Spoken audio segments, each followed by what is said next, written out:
Hey guys, and welcome back to Cake or Sprinkles, and welcome back to Storyline Sunday, where we are back with Love and Dimensions. You can see it right there. Right there. You can clearly see it. Backwards for me, but I'm sure it's forwards for you. So today, guys, we are here for Chapter 5, and this might be everyone's favorite chapter because of a little part at the end. But guys, let's get into this. And if you hadn't watched the previous episodes, please go back and watch them. I have a playlist saved, so I will link that in the description so that all of you can watch them if you haven't already. But let's get into this. Chapter 5, Fire Fever. Are you going to tell me or what? Toothless asked impatiently.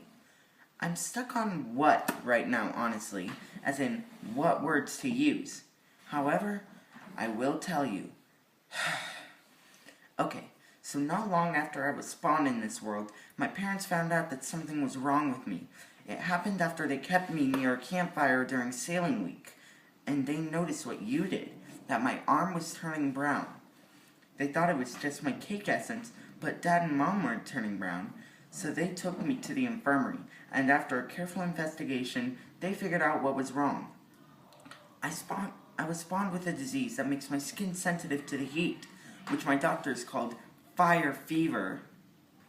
Basically, once I'm in a spot over 99 degrees Fahrenheit, I have 5 hours before I turn brown, and 24 hours before my death, Ice Cream explained. Do you see now why I kept it a secret? Nothing can be allowed to interrupt this quest. Oh, wow. So what are we at? Toothless quizzed. By now, 20 hours max, Ice Cream replied, all too calmly. Ice Cream, your other arm, Toothless exclaimed. Yeah, I know. Come on, we need to get a move on. Luckily by now I can at least limp. How about you? Ice Cream interrogated Toothless. I think so, Toothless responded. Plus my wing's better too. I can move it. Just thought I'd let you in case you were curious. Toothless responded. Actually, I was. Thanks. Come on, up these stairs, Ice Cream guided her. They started going up, but Toothless just couldn't shake the fact that Ice Cream Cat 23, who'd gotten her this far, made conversation with, saved her and she'd saved, even made adventure, was slowly dying. Are you sure you're going to be okay? Toothless asked again. As soon as we find that portal, Ice Cream chose for a response, right as he was finishing the stairway. He looked over left. Besides, it's not like we can't find where we're going. Toothless just facepalmed when she saw the Soul Sand Trail leading straight to the fortress. They limped over there at as high speed as possible. It still took forever, though. As they both started to approach the wall, Toothless spotted something.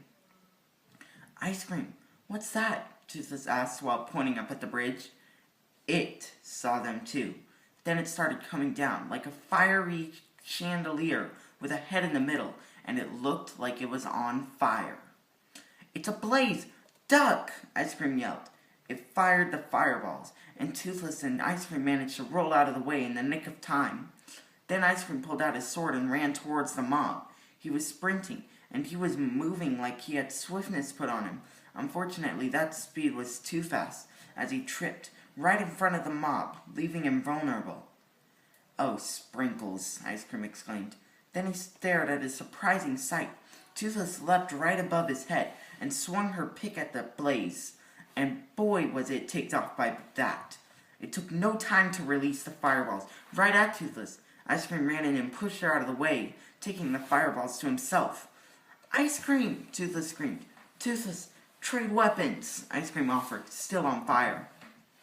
Toothless took the sword and knew what to do next. She ricocheted off the wall and struck the mob, but she didn't stop there. Immediately, she took a wing flap, which was worth the pain, for she was about to deliver her final blow. The mob turned around, but it was too late, for then Toothless spun and slammed the sword right in the head. The hit finished the mob off, and it dropped what Toothless earned, a blaze rod.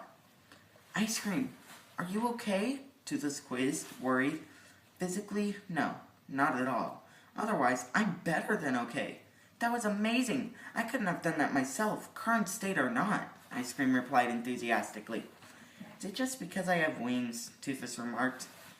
Ice Cream looked down and blushed, but instead of simply admitting his embarrassment, he replied, "No." "Ice Cream," Toothless responded. All right, but that doesn't hide the fact that," Ice Cream started. "We need to get you to that portal," Toothless interrupted, remarking his new black arms. Toothless thought it made him look a little bit devilish. "And yes, I do know what you were going to say, and thank you." With that, they headed inside the fortress. It was non-stop turning and stairs. It seemed like every 20 blocks there was another turn. "Hey, a loot chest. Let's see what's in it," Ice Cream pointed out. "How do you know it's not a trap?" Toothless acknowledged. Of course, before Ice Cream could defend his case, 3 wither skeletons and 2 blazes came down the hallway. "Coincidental timing. You check the non-trap chest, see if there's anything useful," Ice Cream Cack 23 instructed while simultaneously shielding wither skeleton swords. "And I'll hold them back." Toothless wanted to argue, but it knew that for Ice Cream's sake she'd better check the chest. Then she could join the battle. She looted the chest, which contained 3 nether warts, a golden horse armor, and 2 diamonds. "Stuff! I got loot." Toothless hesitated as she saw Ice Cream get knocked down. "Don't worry, I'm coming," Toothless yelled to Ice Cream. However, she didn't come. She paused when Ice Cream blocked the wither skeleton's sword, pounded it down to the floor, and drove it into the ground, locking it in the nether brick. Then he rolled in between the other 2 wither skeletons, leaving him with the blazes. The one on his right blew fireballs at him, and he ducked to make the blaze hit the other blaze. But then he whipped out the pickaxe and critically hit the damaged blaze. But Ice Cream knew that wouldn't be enough. So he took out a snowball in advance and tossed it after the critical hit. That finished it off. Then the wither skeletons came on, so he jumped in front of the blaze, luring the skeletons to it. He felt more heat behind him and soon realized that it was a blaze. Luckily, the skeletons were close, so he was able to duck while they hit each other. Toothless got tired of waiting around, so she decided to attack the weaponless skeleton. It went like this: smack, whoosh, tink, and death. So devilish, guys. I have a dark side. "May he rest in bones," joked Ice Cream, which was funny until the skeleton snuck up behind him. He blocked the attack, simultaneously planning a better way to deal with them. Then he remembered. He was fighting with a pickaxe. "Toothless, swap again. Mine through the wall. We'll knock them out." "Here," Ice Cream Toothless shouted. Ice Cream didn't catch it, but in his favor, it did knock out the skeleton. Ice Cream then threw the pickaxe, and Toothless was stunned in 2 seconds flat. Ice Cream then did the one thing he could do: become bait. When they got in line with the hole, Ice Cream got behind the skeletons and started punching. When he punched them into the hole in the wall, he prepared to strike. Unfortunately, the front skeleton wasn't feeling cooperative and blocked the attack. While Ice Cream should have been able to push the skeleton, but his sickness hindered him, and his crossed Ice Cream's mind as he was being pushed back by the skeleton. Toothless Nightwing saw this and swooped in to help. How she helped? She gave Ice Cream a little shove, heavy enough to shove the skeletons down, but light enough not to have pushed Ice Cream down. "Thanks, Toothless," Ice Cream stated groggily. "Please don't pass out. If you pass out, then there's no way you're making out of here, not a bundle of sugar," Toothless begged. "I'm not gonna pass out, but I'm really dizzy, yet only have about 30 minutes left." Ice Cream strained to speak. "The lever, it's downstairs." By now, the blackness had spread to his legs. "Let me help you." "I won't take no for an answer," Toothless demanded. "Yeah, you can help me," Ice Cream responded. So they made their way down the surprisingly adjacent staircase. There, at the end of the hall, Toothless rushed down the hall, pulled the lever, and waited for something to happen. Then she heard it. Blazes. There was a blaze spawner on the other side of the hall. "Ice Cream, when's the magic gonna happen?" Toothless asked apprehensively. "Look up," Ice Cream whispered. Toothless looked up and saw a second lever, right as the blazes showed their way to them. Toothless jumped up and pulled it, and then the door to the portal showed up. The pressure plate, Ice Cream hinted. She ran over and jumped on it, immediately closing the door, block by block. After that, the two approached another portal. Still need to hold my hand or you got the wits this time, Ice Cream quietly joked. Well, no, I don't need your hand in mine, replied Toothless. Then, right as Ice Cream was about to step through the portal, Toothless reached out her hand and grabbed his. But I like it, Toothless finished.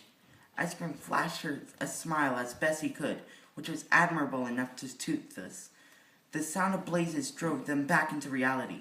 Then they hopped through the portal, and everything changed from there for both players. And guys, here is why you're going to love this chapter. Check it out. Check it out. Yeah, I realize you can see a reflection, but that's a pretty cool design, huh? Anyways, guys, I really hope you're enjoying this book because my writing partner and I, we really enjoy making these books, and this is just a smart start of Toothless and Ice Cream's adventure. So stick around every Sunday for a chapter, and please leave a comment down below suggesting ideas and vice versa. Then like, then subscribe because that's the order you do it on this channel. And I will see y'all next time. Peace out.